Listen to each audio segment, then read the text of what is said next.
Thank you, and thank you for getting up early in the morning and getting here, and hopefully at some point during the talk I will be getting up. But before I wake up, what I do want to do is I want to start off with just some definitions. I don't want to, I'm not going to hold to these definitions too dearly, but I'm basically going to be talking about intellectual arrogance and intellectual humility today. And intellectual arrogance I'm going to define as possessing beliefs despite their implausibility, holding beliefs with too much confidence, and holding beliefs with too much tenacity. When you see my work, you'll see that that's why that is the definition I'm driven to. And intellectual humility, or perhaps appropriate pride in self, is, let's say, the avoidance of these characteristics, or rather, you're more likely to have appropriate pride or to be expressing intellectual humility to the extent that you can deflect yourself away from intellectual arrogance. Now, if you take a look at the work that I do, what it suggests is that there is a key to avoiding intellectual arrogance, or a major theme in the avoidance, and it doesn't have to do with basically your sense of self or your perception of self. Namely, if you take a look at how much people are overconfident or wrong about how well they're performing, or how wrong they are about their expertise, and track it as a function of their sense of self. Do they think positively of themselves or negatively of themselves? And these are predictions about an exam that's coming up. What you find is pretty much whether people think of themselves positively or negatively, they're off by about the same amount. It's not really a perception problem that causes people to be wrong about themselves. What causes people to be wrong about themselves is their objective performance or objective expertise. That is, if you track how wrong people are about their expertise or their decisions based on their objective performance from very good to very bad, what you find is if you want to avoid being intellectually arrogant, what you want to do is you want to avoid error. That's the whole ballgame. You have to know when you're doing that. The problem is, as those who know my research know, is that often I make the statement that you can't know when you're stepping into error. Wouldn't it be great if you could know, but you can't know? We have a problematic relationship with our errors and whether or not we recognize when we're making them. Or rather, we have a problematic relationship with what we do not know. We're not good at identifying that. Just to give you some examples, and these come from satellite studies that actually we've been attaching to our main work based on this intellectual humility grant. We just recently got into Psych Science a study in which we're asking people about their knowledge of financial concepts, and people know what they know. The problem is you ask people about concepts they can't know anything about because we made those concepts up.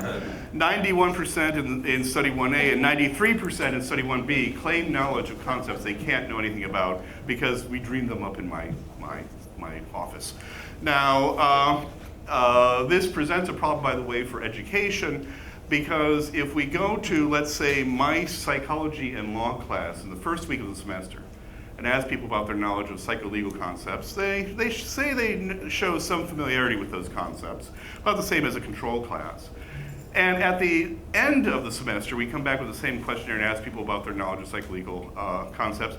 I'm pleased to report that people report a lot of familiarity with stuff that we've covered in class. Fantastic. But about 80% of the time, they also claim familiarity with concepts that I never discussed in class because these concepts don't exist. People, by definition, can't know anything about them, which presents another problem for education that goes beyond forgetting once the class has ended. Do those other concepts sound like ones they could have learned? They have to sound plausible. But they sound plausible. We never mention them, but people, and we could talk about this, they just think they know them for various reasons. Or the alternative explanation is I'm such a good professor. Okay. Not self-presentation, not demand. You can warn people that this stuff is coming up and you still get people claiming knowledge of things that don't exist. Now, to further talk about this fact that we have a problematic issue with that which we don't know, or when we're stepping into error, I do have to mention the one finding that I think I will be known for beyond when I go to the grave, beyond my demise, which is essentially, this is another exam. These are students who've just taken an exam in a mid-level psychology course, not mine. And we track how well they've actually done on the exam versus how well they think they've done on the exam. And if you take a look at the big, huge gap, what you find is those students who are doing so poorly that they're going to get an F or a D in the class think that they're almost doing just as well as the kids who are at the top of the scale think that they're doing. And this gap between how well you think you're doing and how well you're actually doing when you are, for lack of a better term, incompetent, has come to be known as the Dunning-Kruger Effect. We didn't name it, but it once again demonstrates, this imperfect relationship between being able to recognize what we don't know, being able to recognize our errors. And more recently, we've been showing the same sort of thing, not only in judgments of self, but in judgments of others. Namely, if we give you a test about chess playing, financial literacy, logical reasoning, numeracy, and so forth, and ask you as a subject to grade that test, and the test can either be a perfectly awful test, the person got 0, right, or got a perfect score. What you find is that as the test taker does better and better, subjects on average tend to start missing the fact that the person is doing better and better, and you get a large gap at the top. People can miss by as much as 50%. They literally don't see competence that outstrips their own. For lack of a better term, genius hides in plain sight. I'm sorry to interrupt, but one of that's a regression toward the mean. Right? No. How would you get a SAG like that then? SAG? That is, you get it's a quadratic relationship. Oh, I see. Well, I don't know about the quadratic term, but the regressiveness. It's not regressive. It is not regressiveness. People simply don't know, and we could talk about it afterward. But it's not regressiveness.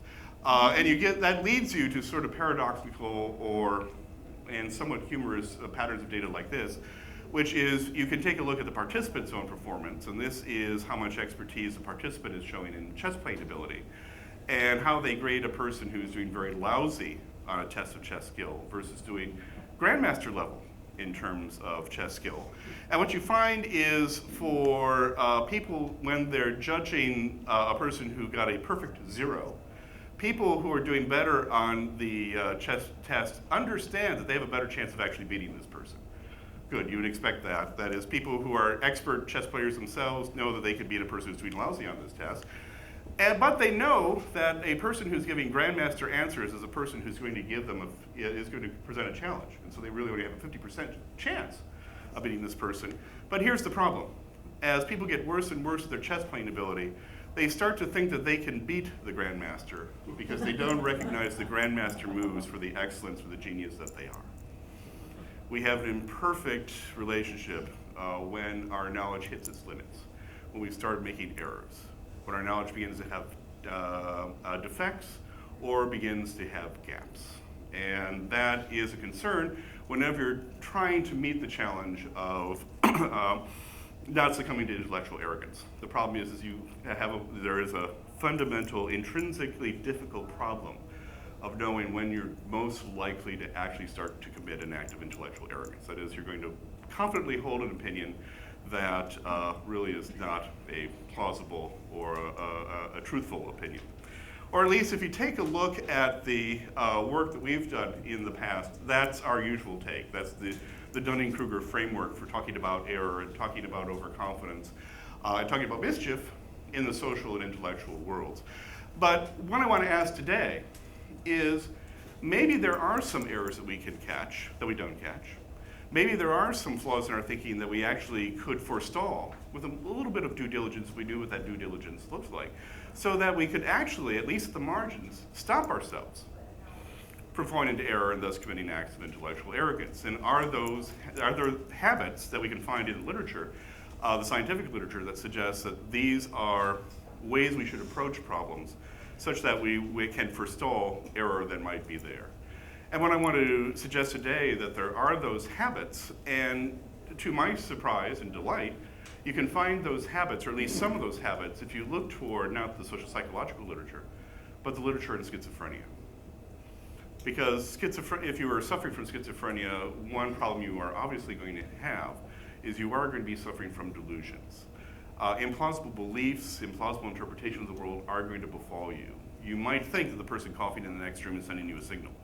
You might think that celebrity really does love you. You might think that the Freemasons are out to kill you today. The question is, now, some people suffering from schizophrenia fall prey to those delusions, they act on those delusions. Some have those delusions but understand their delusions and stay lucid despite having those delusions. The question is, how do you separate the first group from the second group It turns out there's 20 years of work on this, and let me tell you 2 stories of what that 20 years of research has suggested. There are habits, cognitive habits of mind, that actually prevent schizophrenia patients from falling prey to their delusions. But these tests at face value have nothing to do with schizophrenia. That's why I think they're potentially interesting. Let's imagine the first test is I have 2 urns in front of me and I draw a screen. And I tell you that one of these urns primarily has white ping pong balls in it, and the other urn has primarily black ping pong balls in it. Let's say it's 70%, majority on each side. And what I'm going to do is I'm going to start drawing a ping pong ball one at a time for one of the urns, and you stop me when you think you know it's the white urn or the black urn. So I pull out the first ball and it's white, pull out the second ball and it's white, pull out the third ball and it's black, pull out the fourth ball and it's white, and so on. People differ when they say stop. Some people say stop after 1 or 2 ping pong balls. Those are the people who are vulnerable to their delusions.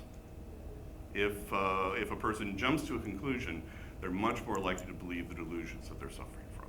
That's a habit to avoid. A habit to have is to wait a little while you gain more and more evidence. That's number 1.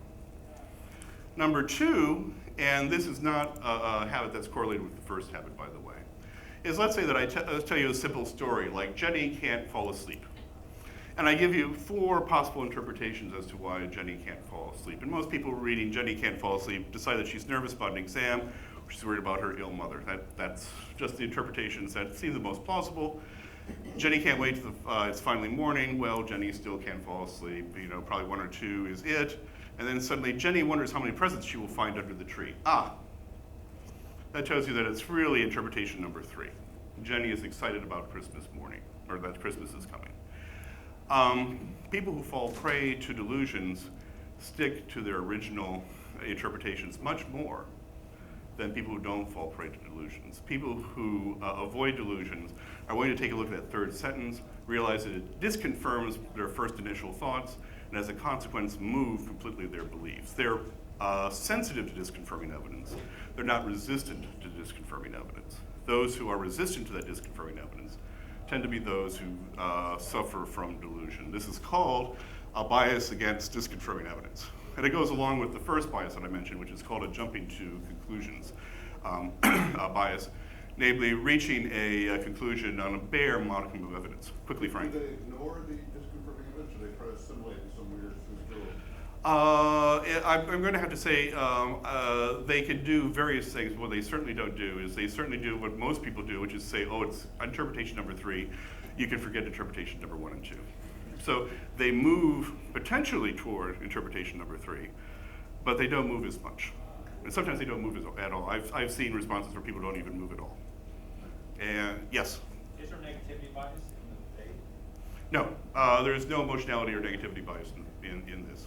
So, but now I took a look at this and began to wonder, well, okay, we have evidence of cognitive habits that prevent people from falling prey to a severe, significant challenge that's going on in their lives.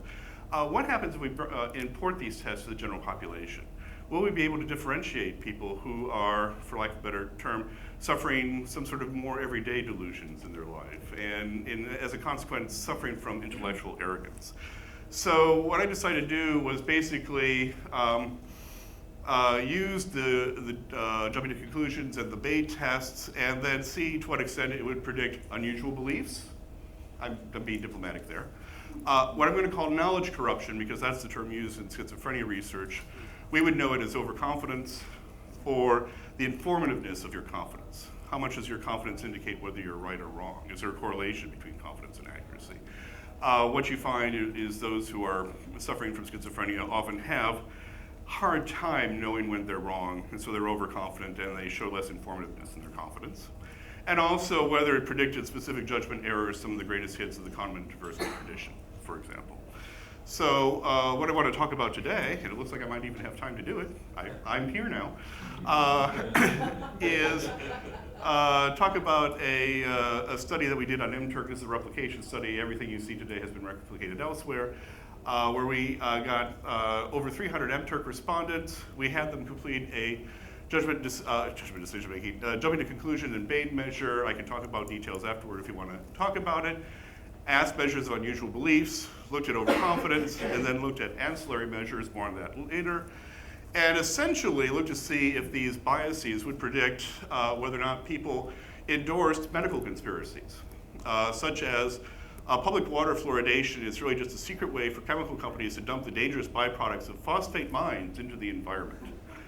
Now, the reason I chose this is 2 years ago, JAMA published a study showing that these conspiracies were linked to avoiding medical care. So I thought, that's something to look at. Or more historical, traditional conspiracies like the Apollo moon landing never happened and was staged in a Hollywood film studio. And finally, paranormal beliefs like psychokinesis, the movement of objects through psychic powers, does exist. I have to ask this, is there any IRB issues that you're planting conspiracies into the multiple? No, no, it's a survey. They saw them, so, but I will say this, you'd be surprised how many people agree with several of these, what I would call unusual beliefs. That's that. For knowledge corruption and overconfidence, we thought, okay, well, what's knowledge people should have? We have a US sample.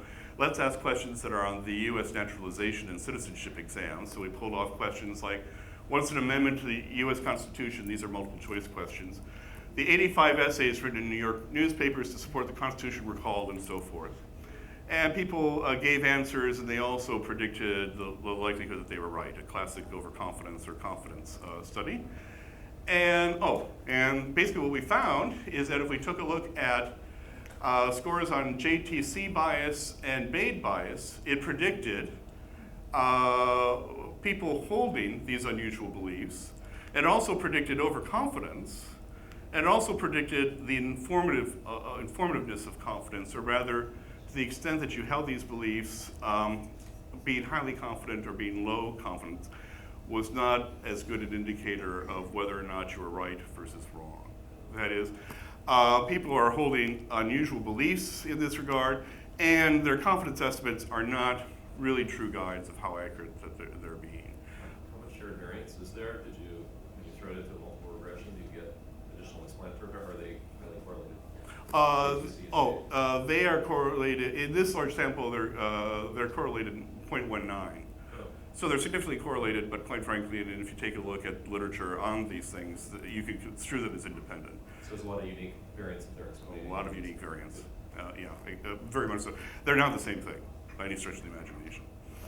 So that's number one, basically looking at, okay, to what extent might a person be expressing intellectual arrogance or intellectual humility by being willing to endorse beliefs that I'm going to say are implausible. If you want to disagree, we can disagree afterward. And also the confidence that they're endorsing these beliefs or these decisions or these factual pieces of factual knowledge, their confidence estimates aren't aligning with the actual accuracy of what they're saying. Okay, that's number one. Now, number two is you could take a look at jumping to conclusions and a bias against disconfirming evidence and realize that these biases should map on to creating issues for certain types of classic issues that you find in the Kahneman-Tversky judgment decision-making tradition. That is, they should produce certain kinds of errors. And so what we did is invited 275 of these people back because we had JDC and Bayes measures on them. And we asked them to complete measures designed to assess specific types of errors. Namely, those types of errors that contain a contamination of early onset decision processes.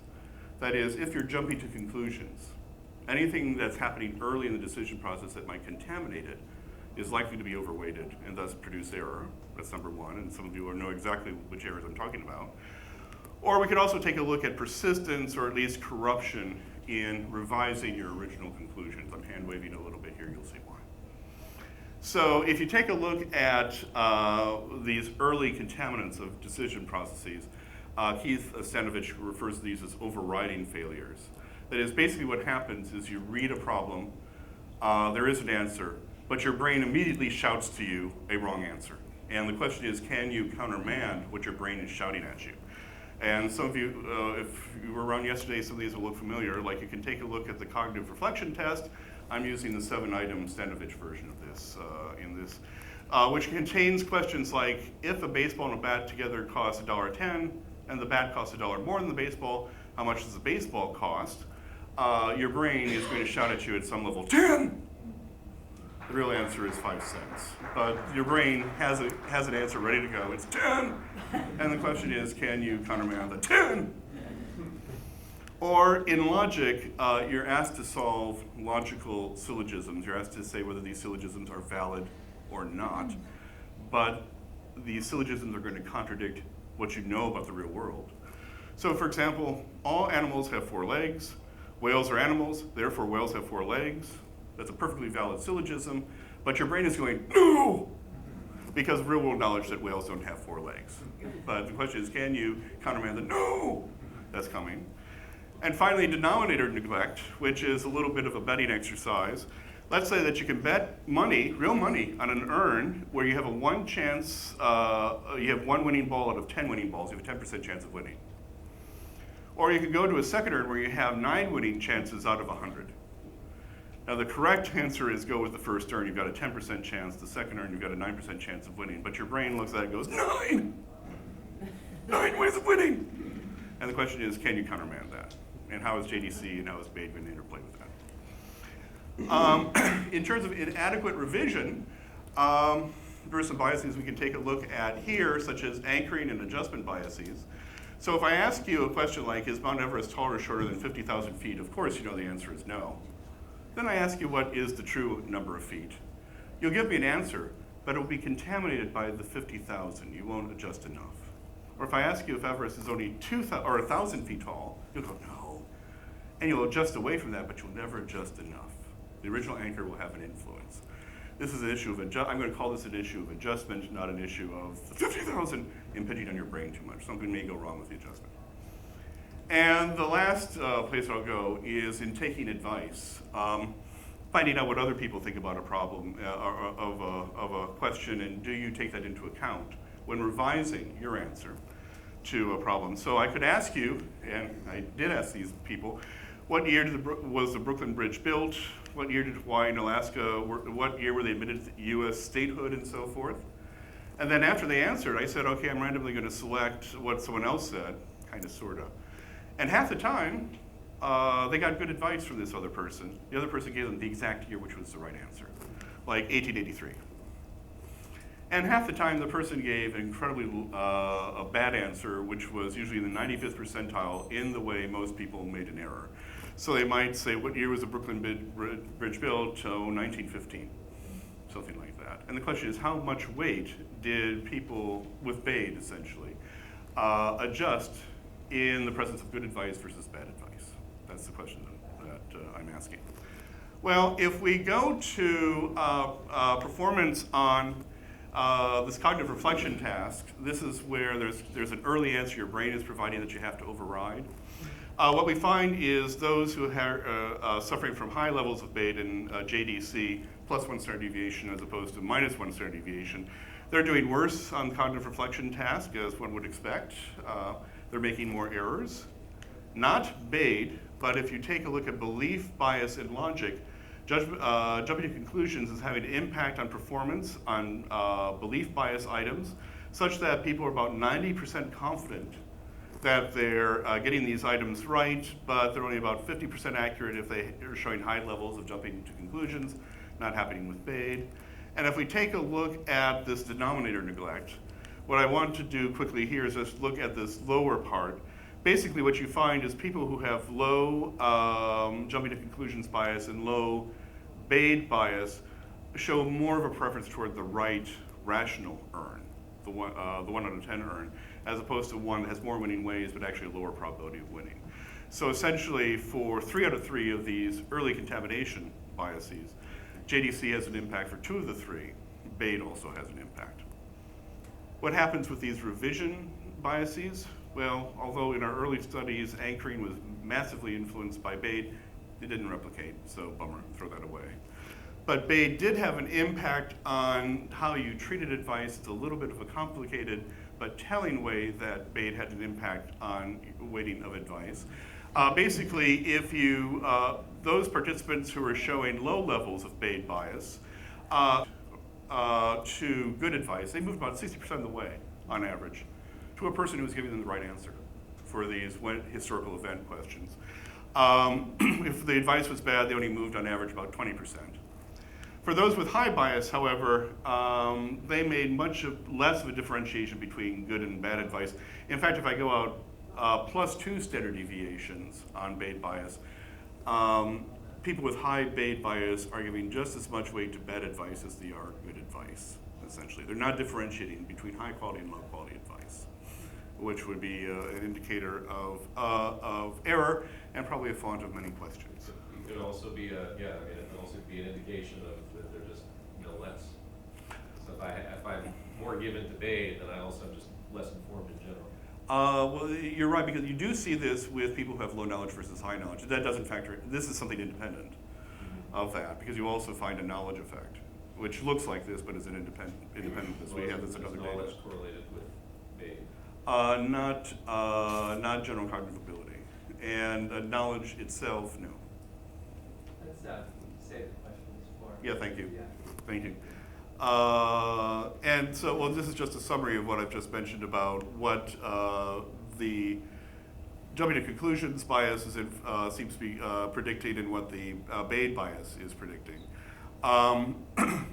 What I also want to mention, and this will forestall some questions, is that the ancillary measures we asked for a lot of potentially confounding individual differences. So what you're seeing is independent of need for cognition. That's a desire to think and to mull over and to analyze. It's independent of a need for closure, which is I need to know the answer now. It's independent of general cognitive ability as measured by the Ammons Verbal Intelligence Test. It's independent of schizotypy, if I'm pronouncing that correctly. It's independent of numeracy, and it's independent of the cognitive reflection test itself. That's the good news. Here's the bad news.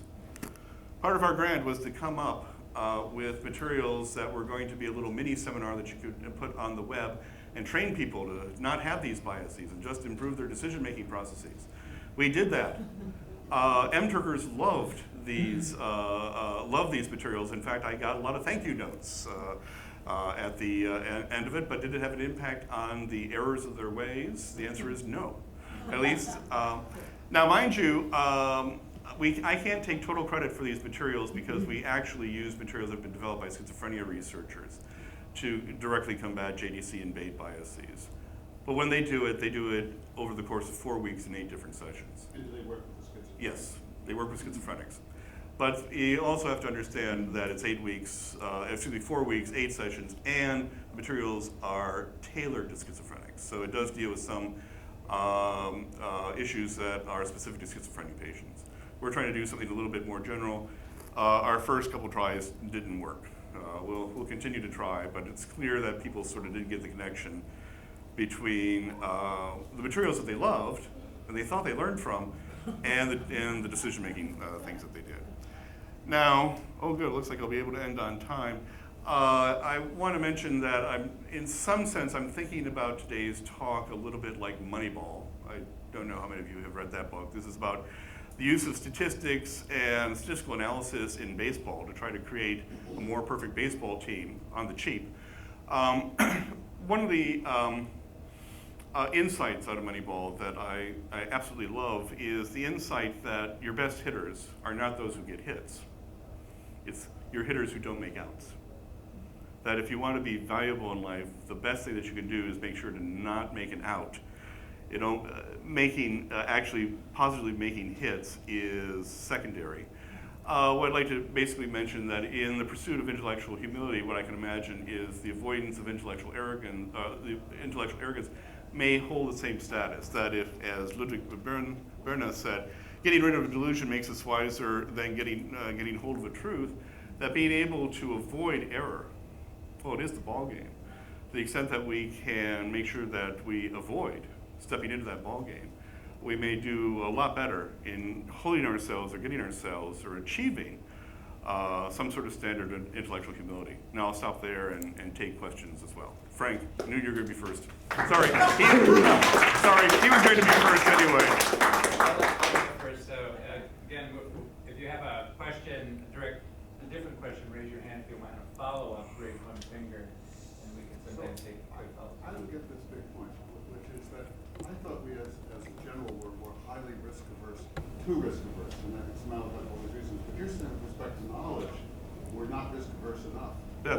Well, that we, well, it's not that we're risk averse. Well, yeah. It's that we overrate our knowledge. But if we were highly risk averse of getting it wrong, then we'd be in better shape than we are. Well, this might be the reason that we are risk averse about getting it wrong, is because we don't know when we're getting it wrong.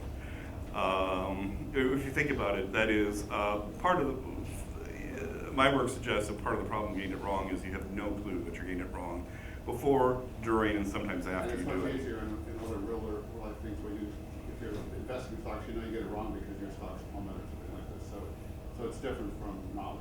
You're risk averse about getting it wrong, but not, you can't tell when you get it wrong. Well, if you, that's, or you might be a little bit attuned to the risks that you can see, because there are a lot of risks you can't see. And so that any negative signal you see gets magnified, because basically you've had a life of experience, or the species has had a life of experience and development, suggesting that it's best to avoid error. And that might be promoted by the fact that we can't see error, so we experience error and we suffer the cost of error. That's one potential answer. Could you speak to the distinction? I was fascinated by the fact that you did not get a strong correlation with need for closure. Right. Because when I heard you describe at least the first facet, which is not jumping to conclusions, waiting to gain more evidence, and I kind of thought, wow, I wrote down in my notes as you were talking about that, oh, this is like need for closure. Right. Could you tell us why you think they're not so highly correlated? What's different about your measure as compared to need for closure? That's very easy, because once you take a look at the ancillary measures, what you realize is it sounds like they have a similarity, but they're really not aimed specifically at the same thing. Or the ancillary measures are measuring aspects of a construct that are quite different from JTC or BAID. So basically, JTC is just, I'm willing to make a call very early on in evidence gathering. If you take a look at the schizophrenia literature, basically the interpretation is what you have is you just have very low criteria for evidence before you make a call, period. So know what need for closure is. Need for. I have a desire for closure. I've got to have that closure. And so if you take a look at need for closure, you see that all the questions are about what you want, what you prefer, for example. And though I can't call them to mind now, their need for closure has about 4 facets to it, 3 of which have nothing to do with JDC whatsoever, nothing to do with BAID whatsoever. Same with schizotypy, as I saw. That's right, because you're measuring negative symptoms as well as positive symptoms. And so these other measures are centered somewhere else. They're measuring a lot of things that are going to draw them away from being exactly concomitant with the behavioral measures that I'm looking at.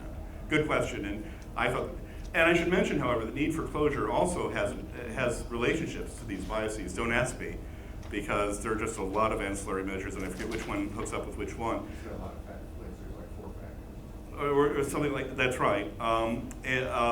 But those relationships tend to be weaker, and they are certainly independent of what's going on with JDC and BAID.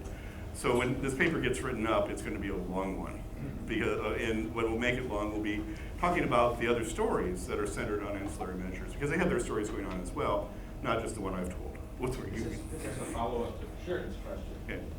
In terms of your intervention, it would seem reasonable that one of the ways to get individuals to pay attention to your very pleasant learning situation would be to emphasize or make it more risky to make these wrong decisions. That there's greater loss, and then there could be loss aversion. Right. And maybe that needs to precede the bringing forward of the training. It seemed reasonable to me that would be really a critical kind of thing, because there's very little to lose. I mean, it's a nice thing to learn, it's sweet, and then I go back to using my automatic, very adaptive automatic. That's right. Competencies. But if I have something to lose, I may in fact change what I do. That's right. And that will bring in the risk aversion that was mentioned. Yeah. There's no risk. No, I think that's right, because I think what we have to do is we have to add something or enhance the trainings, if you will.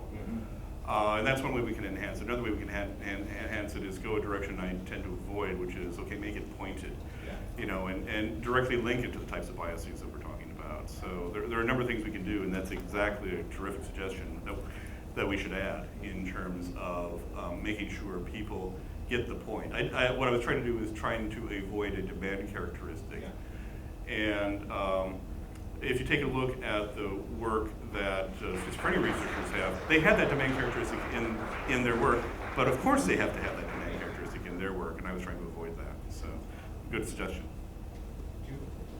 I was wondering, is there any evidence that, I mean, it's, on one hand, it's unfortunate not to see an effect of an intervention, but maybe it's hard to train people into that. Yeah. Their neurotransmitters aren't working right. And so is there any evidence that psychotropic medication attenuates some of these biases and problems in cognition, or are you planning to look at that? I'm not. From the schizophrenia research, I can tell you that changes in delusion proneness in a positive direction or a negative direction are related to more or less bias in the ways that you would expect. Now, and as far as I can tell, that's independent of medication. Does medication have an effect? Or let's put it this way: I haven't seen medication feature in literature that I'm looking at. But it is the case that as people sort of come into periods where they're suffering from delusions severely versus not, you do get enhancement or attenuation of these biases that go along with that. Which could be a spontaneous remission. That's right. Not necessarily tied to a psychotropic That's right. mechanism. That's right. But psychotropic, I don't know. But medicine hasn't featured in any. And it's been 20 years of research. It just hasn't featured in this work. And I don't. It's an interesting question, but I don't know why. Yeah. Almost all the examples you gave are things where it's fairly easy to tell who's right and who's wrong. Right. And so a lot of things in the intellectual, I'm a philosopher, so a lot of Right. things we're interested in are things where people disagree. It's not so hard, easy to tell. Right. Do you have free will or not? Should you over free will responsible? All sorts of things in religious belief areas. Mm-hmm. Are there correlations there between JTC and Dade, and should we be more or less hopeful about independentistic and schizophrenic drugs in the water system or something, and getting some sort of way to do something? I'm not even quite sure the thing you should do. In one case, Right. it's easy with the objective things. You want people to be better estimators of the height of Mount Right. Everest, I guess. Right. In these other areas, it's not clear what exactly you want people to do, except maybe be nice. Well, it is an interesting question. I stick to areas where there is a right answer, so that I don't get into arguments as to whether there's a right answer. That's key to our work. But more and more our work is going from self-assessment to social assessment. What do you think about other people? Are you willing to give their opinions weight? So we have ongoing work just on advice taking going on. And right now we're looking at advice taking where we know there's a right answer. But from that, there are probably going to be lessons about to what extent how people are going to behave in situations where there might not be a right answer. Or rather, there's certainly a discussion to be had. There's certainly ways everybody can get smarter about an issue. There's just not a gold standard of what is the right answer. And by the way, I should mention that a lot of areas in life have that quality to them, is there really isn't a gold standard of accuracy, even though there are things that people consider to be better versus worse. Architecture, for example, is one. Writing music is another. There are great songs and there are bad songs, but there's no gold standard about what makes a great song, what makes a bad song, a bad song. So there's a middle ground that one can explore as well.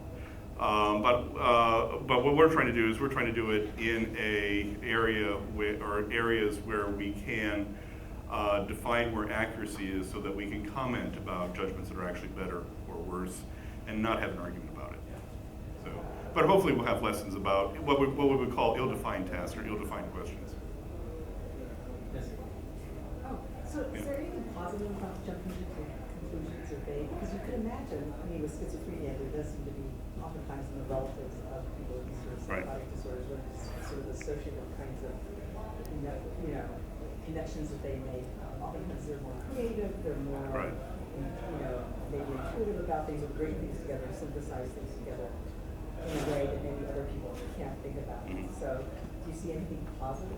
Well, there certainly is one area that I've done extensive research in where it is positive to jump to a conclusion, period. And that's face recognition. If you're an eyewitness, don't think about your identification. Right. You're either going to see the person or you're not going to see the person. Don't think. If you think, I'm sorry, you're on a random walk to error. Which means more generally that there are places where people do have expertise, and face recognition by far is a tremendous example where we really have overlearned, or each of us, we've overlearned how to recognize faces. Each of us can recognize hundreds of faces, and it's like that. You jump to conclusion, that's the way that you do it, quite frankly. And so you could argue that in places of real expertise, but that's the key, real expertise, jumping to conclusions is something that you don't want to interfere with. But the question is being able to identify. Sports, maybe, like if you overthink. Or public speaking, yeah. Or sports. But those are places where you overtrain to become an expert, where everything does sort of go down into the non-conscious level, if you will. So there are areas where jumping to conclusions are actually help. That's in areas of real expertise. The problem is that people oversell or overbelieve where they have this thing called real expertise. That's the issue. But that's an excellent question. So I wonder whether you think there's a general intervention that will solve or sort of mitigate the Dunning-Kruger effect in these different domains, or whether you think they're going to end up being domain-specific interventions in these different domains. There's an easy and flip answer, then there's a harder answer. The easy but flip answer is the way you solve the Dunning-Kruger effect is by becoming competent. I mean, that's the answer. Okay, you want to avoid stepping into error? Make yourself an expert, and you step into error less frequently, and we have data on that. So that's the flip answer, and actually, now that I think about it, it's a little bit deeper than I thought. But no, become competent. The other way to do it, though, is to one of the pet phrases we use in literature is that the road to self-knowledge often runs through other people. And that means by consulting with other people when a decision is serious. And also see how other people benchmark, see how other people handle situations, and see if they might be doing something different from you that you might want to consider. That might be what I suggest to those chess players who are under the impression that they have a 90% chance of beating a Dutch grandmaster. Yes, a Dutch grandmaster, excuse me. That's the person with the perfect score. I don't know who he or she is, but they have a perfect score on the test. So that's the answer there. But what you really have to do is you have to step outside yourself, or become a different self. That is a more competent self. Seems to be the answer for that. So your data suggests that people have different, or people are high in these levels have different thresholds of deciding what is the truth, right? Right. So presumably, if you give them feedback and you show them that they make errors, they should adjust their threshold. This is at least one. Possibly. One possibility. Possibly. One possibility is that they just cannot adjust the Right. threshold, so they cannot learn anything from feedback. So did you try anything like this? Haven't gone there yet, because the interesting question there is, if you do that, how general a lesson do people learn? So, for example, if I give them a belief bias questions, they sort of get that there's this type of error you can make in logic, and I should avoid that. But then I'd switch over to something that has numbers involved, like a numeracy test or something more like the cognitive reflection test. Well, they go flip right back into making the same type of errors they made before. That's the real question. Are the interventions you do, are they long-lasting? Are they specific? Or is there any generality to them? And we haven't done that. We've got a lot to do, but that's on, I'm putting that on the plate. But I don't know when we're going to be able to eat it. But it's a very important question to ask. I have a question about it. Does the training help with other people's cognition? Have you tested that? That they get a better understanding. You were saying that might be one road to helping people overcome these. In that, I mean, are you talking about training in general? Or are you talking about the specific training we had? Specific training, yeah. That I don't know. Yeah. I mean, what we're trying to do is trying to gently suggest to people that if you, using materials that schizophrenia researchers have developed, and they are delightful materials, that if you hold off, if you wait, if you look, you're going to see nuances you didn't see before. You're going to make discoveries you haven't seen before. You're going to see twists and turns that you haven't seen before, so you should hold off. It doesn't have an impact.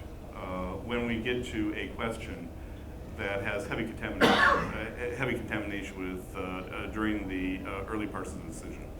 So we haven't seen an impact for the self. We haven't taken a look to see to what extent it might have an impact on other people. And I should note here that what we're doing is we're using these interventions with everybody, because everybody makes these mistakes. It's just those who are high with JDC and BAID make more of these mistakes than those who are low. Great. Time. Oh, great. Thank you very much. Thank you.